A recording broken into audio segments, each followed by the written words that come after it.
الحمد لله نحمده ونستعينه ونستغفره ونعوذ بالله من شرور انفسنا ومن سيئات اعمالنا من يهده الله فلا مضل له ومن يضلل فلا هادي له واشهد ان لا اله الا الله وحده لا شريك له واشهد ان محمدا عبده ورسوله اما بعد اعوذ بالله من الشيطان الرجيم يا ايها الذين امنوا اتقوا الله حق تقاته ولا تموتن الا وانتم مسلمون يا ايها الناس اتقوا ربكم الذي خلقكم من نفس واحده وخلق منها زوجها وبث منهما رجالا كثيرا ونساء واتقوا الله الذي تساءلون به والارحام ان الله كان عليكم رقيبا يا ايها الذين امنوا اتقوا الله وقولوا قولا سديدا يصلح لكم اعمالكم ويغفر لكم ذنوبكم ومن يطع الله ورسوله فقد فاز فوزا عظيما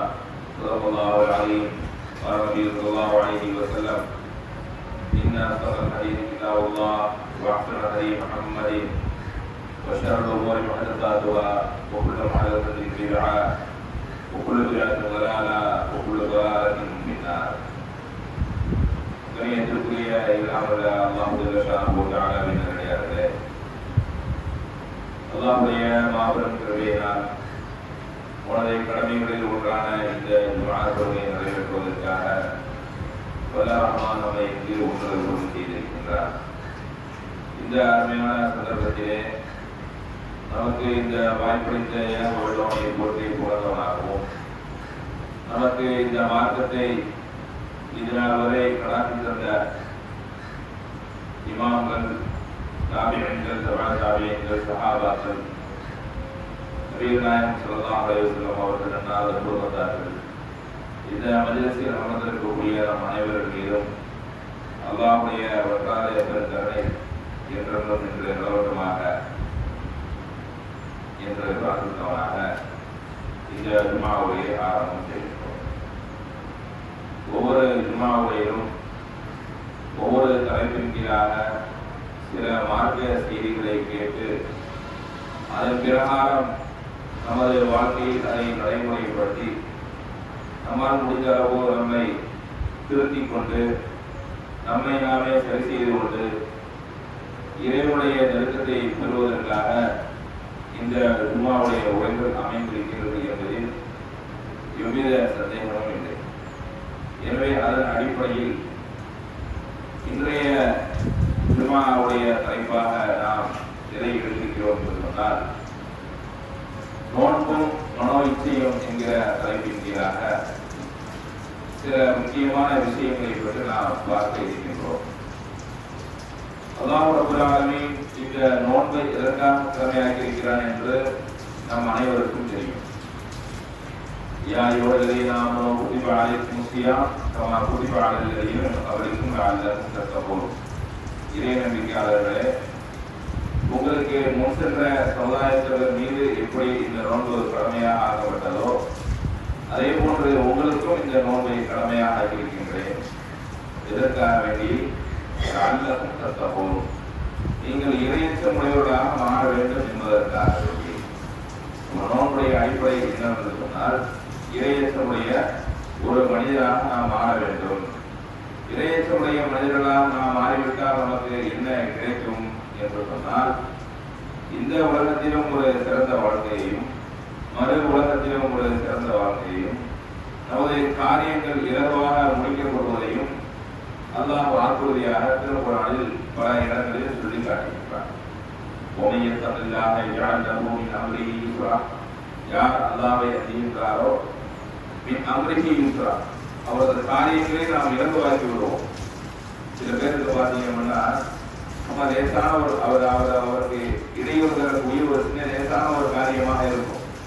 ஆனால் அதை அவரால் என்ன செய்ய முடியாது, அதை முடிக்கவே முடியாது, சிரமப்பட்டு கொண்டே இருப்பார். அவருடைய ஒரு அர்த்தமே தெரியாமல் அடைவார். நம்மிடத்தில் எல்லா வசதிகளும் இருக்கிறது, பொருளாதாரம் இருக்கிறது, ஆற்றலம் இருக்கிறது, கூப்பிட்டால் வருவதற்கு ஆட்கள் இருக்கிறார்கள், செய்தி கேட்டால் தருவதற்கு ஆட்கள் இருக்கிறார்கள். எல்லாம் இருந்தும் நம்மால் இந்த ஒரு சிறிய காரியத்தை நம்மால் நிவர்த்தி செய்ய முடியவில்லையே என்று நாம் சில நேரங்களில் தெரிவித்து நிற்போம் அல்லவா? அதற்கு இதுதான் காரணம். அல்லாஹ் நாடவில்லை அந்த காரியத்தை முடிப்பதற்கு. காரணம் என்ன? அல்லாஹ்வை நாம் பயந்து இருக்க மாட்டோம், அல்லாஹ்வை நாம் அஞ்சி இருக்க மாட்டோம். அதனால் அந்த சிறிய காரியத்தை கூட எப்படி முடிக்கிறாய் என்று அல்லாஹ் ரப்பல் ஆலமீன் நமக்கு சவால் விடும் முறையில் நமது இந்த உலக வாழ்க்கையை அமைத்து விடுவார்.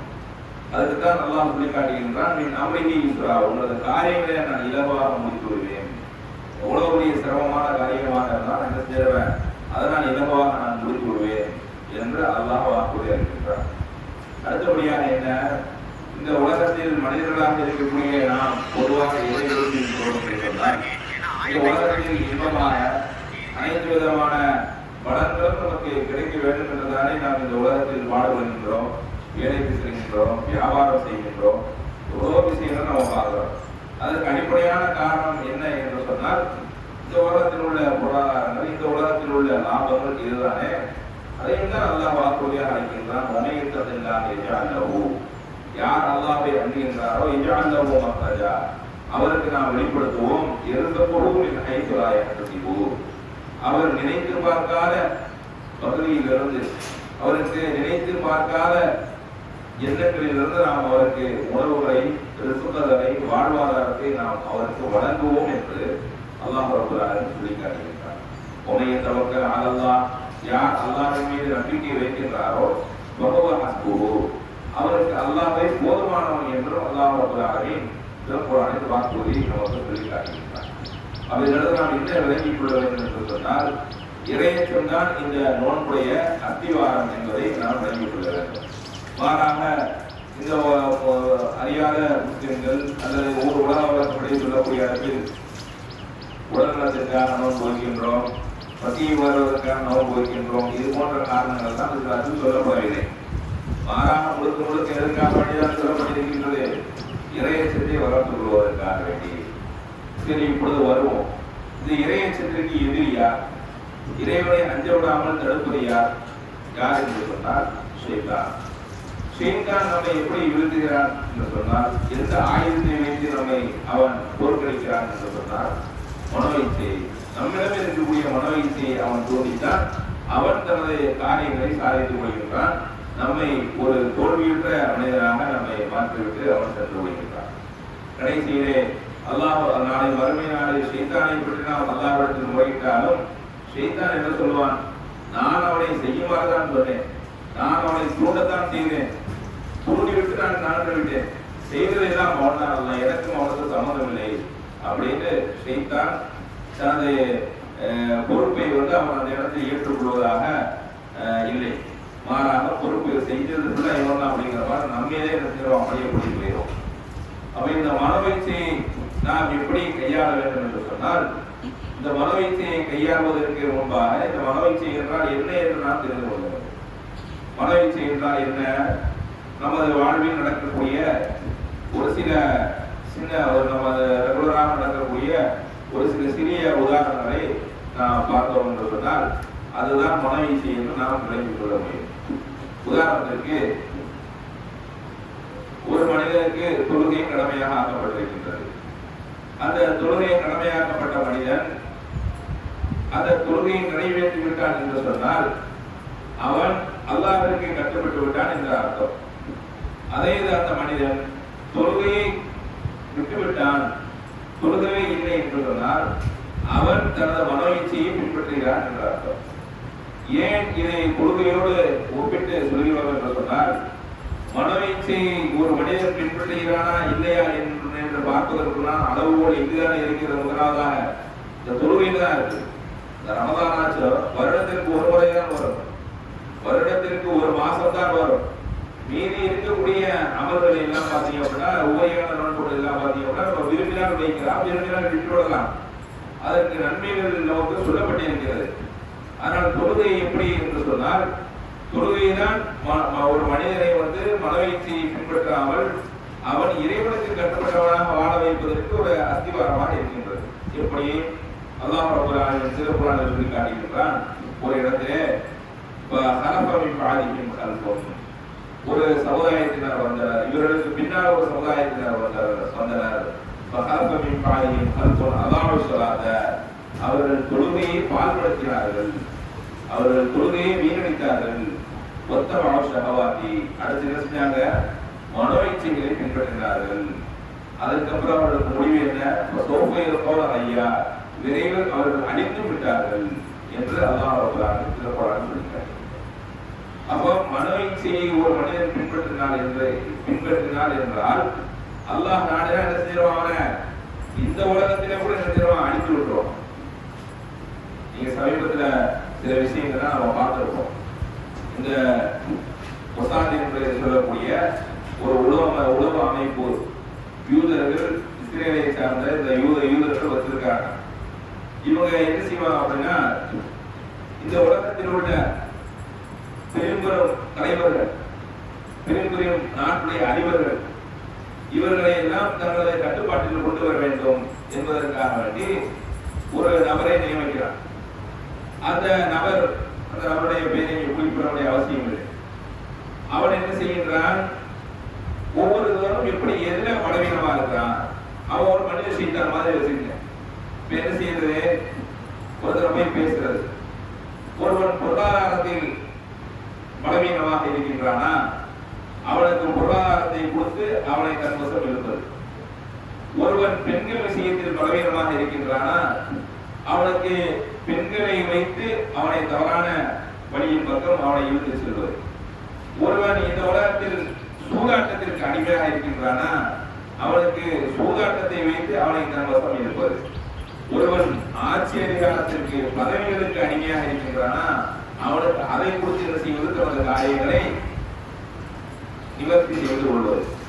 இப்படி கடைசியில் நிவர்த்தி செய்வது என்ன ஆகுவது என்று சொன்னால், அந்த ஒட்டுமொத்த நாட்டையும் அல்லது ஒட்டுமொத்த அரசாங்கத்தையும் தங்களது கட்டுப்பாட்டில் கொண்டு வருவதற்காக வேண்டி இப்படியான ஒரு செட்டப்பை அவர் வைத்திருக்கின்றார்.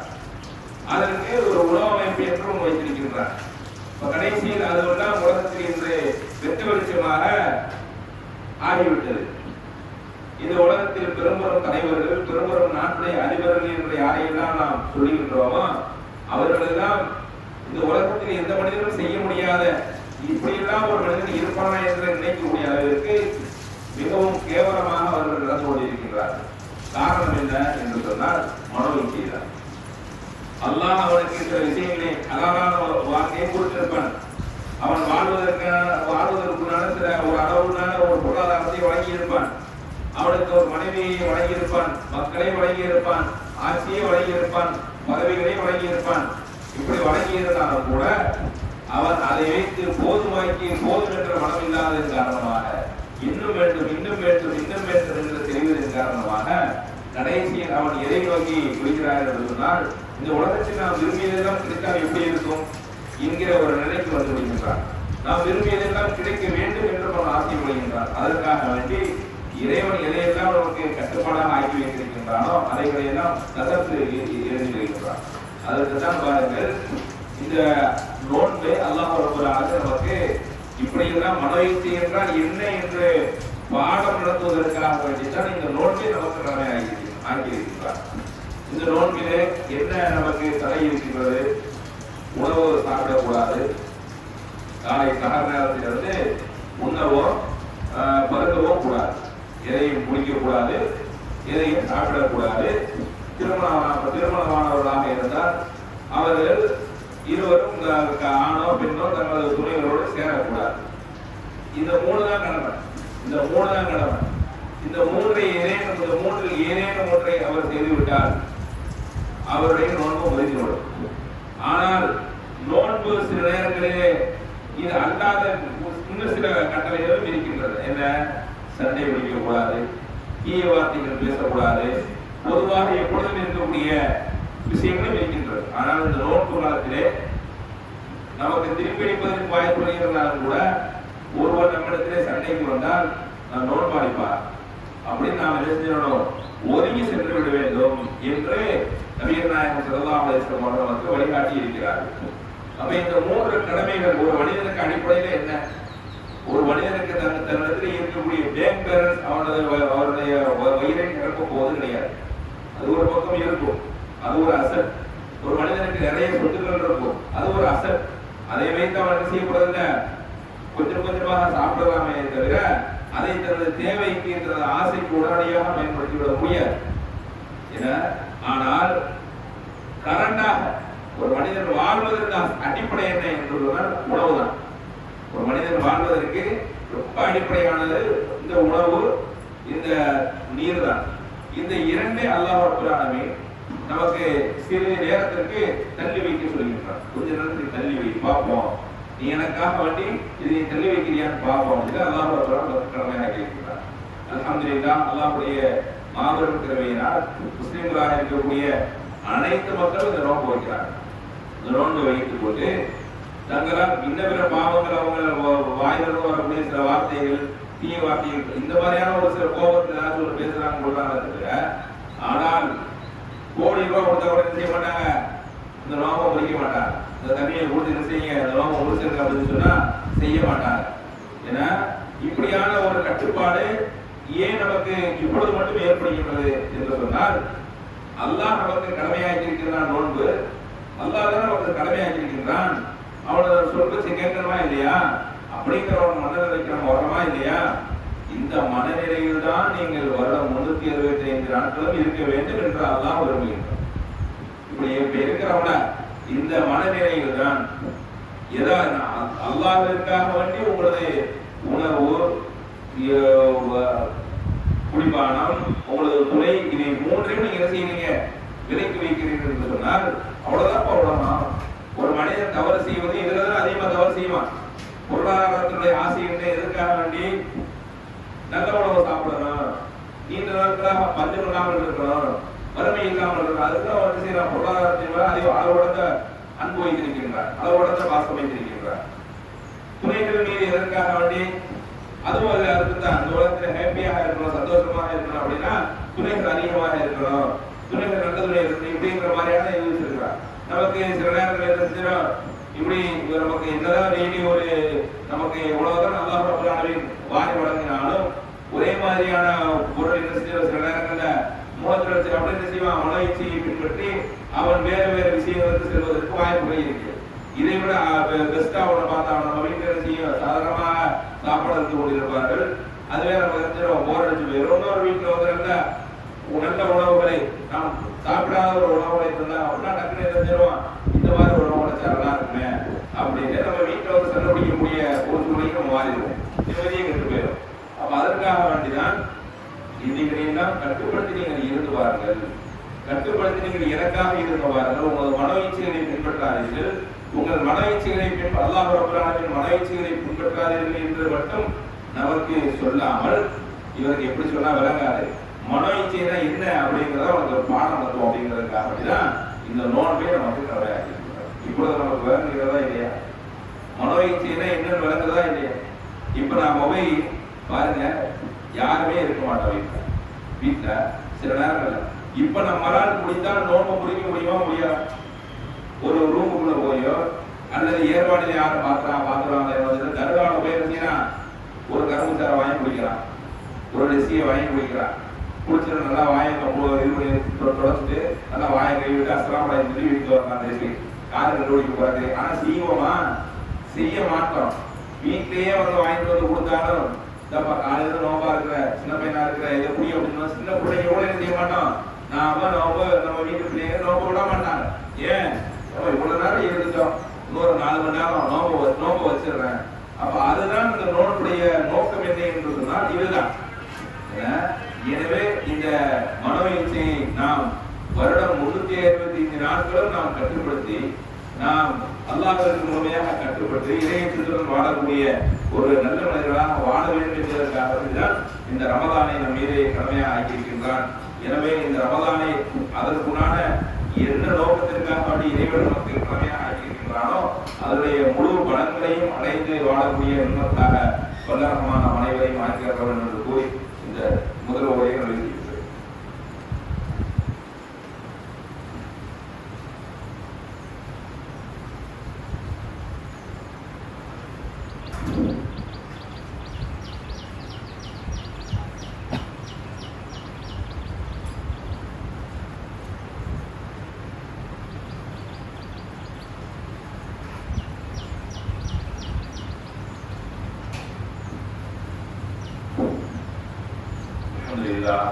அல்ஹம்துலில்லாஹ் வஹ்தஹு வஸ்ஸலாத்து வஸ்ஸலாமு அலா மன் லா நபிய்ய பஅது.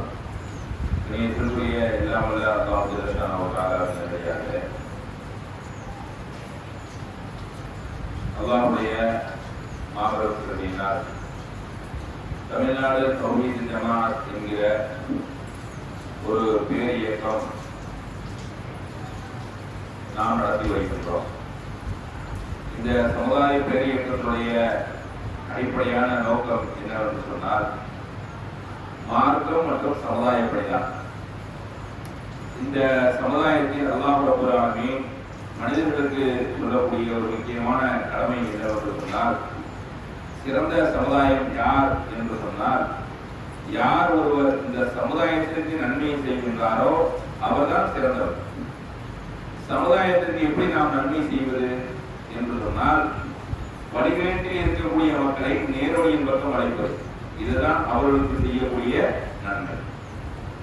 பிரச்சனைகளில் இருக்கக்கூடிய சிக்கலில் இருக்கக்கூடிய ஒடுக்குமுறையாளர்கள், அடக்குமுறையாளர்கள், ஆட்சி அதிகாரிகளுடைய அடக்குமுறைகளால் பாதிக்கப்படக்கூடிய அந்த மக்களுக்கு சக்திகளை ஒன்று திரட்டி துணை நின்று அந்த சிரமங்களிலிருந்து யார் அந்த மக்களை பாதுகாக்கின்றாரோ அவர்தான் சிறந்த மனிதர், அவர்தான் சிறந்த சமுதாயம். அப்பேற்பட்ட ஒரு சிறந்த ஒரு வேலையை தான் இந்த தமிழ்நாடு தௌஹீத் ஜமாஅத் என்கிற ஒரு பெயரில் இயங்கக்கூடிய இந்த அமைப்பு கடந்த 35 வருடங்களுக்கு மேலாக இந்த பெயரில் நாம் இயங்கி வருகின்றோம். இதனுடைய நோக்கம் என்ன, இந்த அமைப்புடைய நோக்கம் என்ன என்று சொன்னால், தனது சுயநலத்திற்காக வேண்டி இந்த அமைப்பு ஏதேனும் ஒரு அரசியல் கட்சிகளுடன் பங்கு பெற்றிருக்கிறதா அல்லது ஆதாயம் அடைந்திருக்கிறதா என்று நீங்கள் வரலாறு நடிப்பில் பார்த்தோம் என்று சொன்னால், இந்த ஜமாத்தில் இருக்கக்கூடிய தலைவர்களை நீங்கள் பார்த்தீர்கள் என்று சொன்னால், யாரும் இந்த ஜமாத்தை வைத்து அரசியல் ஆதாயம் பெற்றிருக்க மாட்டார்கள். காரணம் என்ன? அரசியலில் போட்டியிடாத, அரசியலில் பங்கு கொள்ளாத ஒரு கட்சியாக இருக்கின்றது. இன்றைய எத்தனையோ இஸ்லாமிய இயக்கங்கள் இருக்கிறது. அந்த இஸ்லாமிய இயக்கங்கள் அவர்களுக்கு அரசியல் கட்சிகளில் இருப்பதனால் அவர்களுக்கு பேரம் பேசப்படலாம். என பொதுமக்களில் இருக்கக்கூடிய வாக்குகளை வாங்கிட்டார்கள், அல்லது ஒரு மனிதர் ஒரு முஸ்லீம்கள் அதிகமாக வாழக்கூடிய ஒரு பகுதியாக இருந்தா அங்க வந்து அவரு நான் போட்டு எங்க கட்சி சார்பா நாங்க போட்டி போறோம்னு சொன்னான்னு வைக்கிறேன், அப்ப ஆப்போசிட்டாக இருக்கக்கூடிய கட்சிகள், ஒன்று ஆளுங்கட்சியாக இருக்கலாம், எதிர்கட்சியாக இருக்கலாம், இவர்கள் பேர பேசுவார்கள். என்ன, நீங்க வந்து விளைஞ்சிக்கங்க, நீங்க இதுல கொஞ்சம் விளைவிக்கங்க, நீங்க நிக்க வேணாம், நாங்க 2 பேரும் நின்றுக்கிறோம். உங்க சமுதாயத்துல இருந்து உங்க கட்சி ஏதாவது வேற யாராச்சும் நின்றுக்கிறோம்னா அவங்க ஈஸியாக நாங்க நினைச்சிருவோம், பொருட்கடிச்சிருவோம். அதற்கு என்ன செய்யணும், உங்களுக்கு எத்தனை கோடி ரூபாய் பணம் வேணும் சொல்லுங்க, நாங்க தருவோம். இப்படி பேரம் பேசுவதற்கு வாய்ப்புகள் இருக்கிறது அரசியல் கட்சிகளிடத்திலே. ஆனால் தமிழ்நாடு தௌஹீத் ஜமாத் என்கிற இந்த அமைப்பிடத்திலே அப்படியான எந்த ஒரு பேரமே பேச முடியாது, பேரமும் பேச அவசியம் இல்லை, அந்த ஸ்பேஸே இல்லை. எனவேதான் நாம் மக்களுக்கு நம்பிக்கை கூடியவர்களாகவும் அல்லாஹ்விற்கு நம்பிக்கைக்குரிய ஒரு நல்ல ஒரு சமுதாயமாக இந்த சமுதாயத்தை நாம் ஒழுக்க வேண்டும் என்பதற்காக வேண்டி பல்வேறு விதமான நன்மைகளை நாம் செய்து இந்த சமுதாய மக்களுக்காக செய்து வருகின்றோம். அடிப்படையான நன்மை என்னவென்று சொன்னால், இந்த உலகத்தில் நமக்கு மனிதர்களுக்கு மத்தியிலே ஏற்படக்கூடிய சிரமங்களை அவ்வப்போது பிரச்சனைகளை பேசி தீர்த்து வைப்போம். எவ்வளவோ முஸ்லிம்களுக்கு எதிரான சட்டங்களை போடுவார்கள், முஸ்லிம்களுக்கு எதிரான எவ்வளவோ நடவடிக்கைகளில் ஈடுபடுவார்கள். இதற்கெல்லாம் ஒவ்வொரு ஜமாத்துகளும் சேர்ந்து போராடுவார்கள் என்று சொன்னால், அவர்கள் கட்டமைப்பு வைத்திருக்கிறார்கள் என்று சொன்னால் கட்டமைப்பு அவர்களிடத்தில் இல்லை. அவர்களே இது போன்ற ஜமாத்துகளை தான் நாடி வர வேண்டிய ஒரு சூழலை இருக்கின்றது. அப்போ ஒரு ஊரில் ஒரு பிரச்சனை என்று சொன்னால், சமுதாயத்திற்கு எதிராக அநீதி இழைக்கப்படுகிறது என்று சொன்னால், அதை அரசாங்கத்திலே முறையாக பேசி அதனுடைய பிரச்சனைகளை சரி செய்யக்கூடிய ஒரு அமைப்பாக இந்த அமைப்பு இது. இந்த உலகத்திலே இந்த உலகத்திற்கு மட்டும் இந்த மக்களுக்கு நன்மை செய்தால் போதுமா? எவ்வளவு மூட நம்பிக்கையை வைத்து இந்த மக்கள் வீணாக போகின்றார்கள். வில்லி, சூனியம், கண்ணேறு, இப்படி ஏராளமான நம்பிக்கைகள், தர்கா நம்பிக்கைகள், இது போன்ற நம்பிக்கைகளை அவர்கள் நம்பியதன் காரணமாக அவர்கள் பல்வேறு விதங்களில் சுரண்டப்படுகின்றார்கள். அந்த நம்பிக்கையை வைத்து அவர்கள் மோசடி செய்யப்படுகிறார்கள். அப்ப அதையெல்லாம் களைய வேண்டும் என்று சொன்னால் அவர்களிடத்திலே அந்த இஸ்லாமிய சிந்தனையை நாம் அவர்களிடத்திலே சொல்ல வேண்டும். நன்மையை ஏவி தீமையை தடுக்க வேண்டும். வாப்பா, இஸ்லாம் என்றால் என்ன? ஒரு மனிதன் நமக்கு அருகாமையில் அல்லது நம்ம ஊரில் இருக்கக்கூடிய ஒரு மனிதன் மதுபானம் குடிக்கக்கூடியவனா இருக்கிறான், குடிக்காரனா இருக்கிறான்.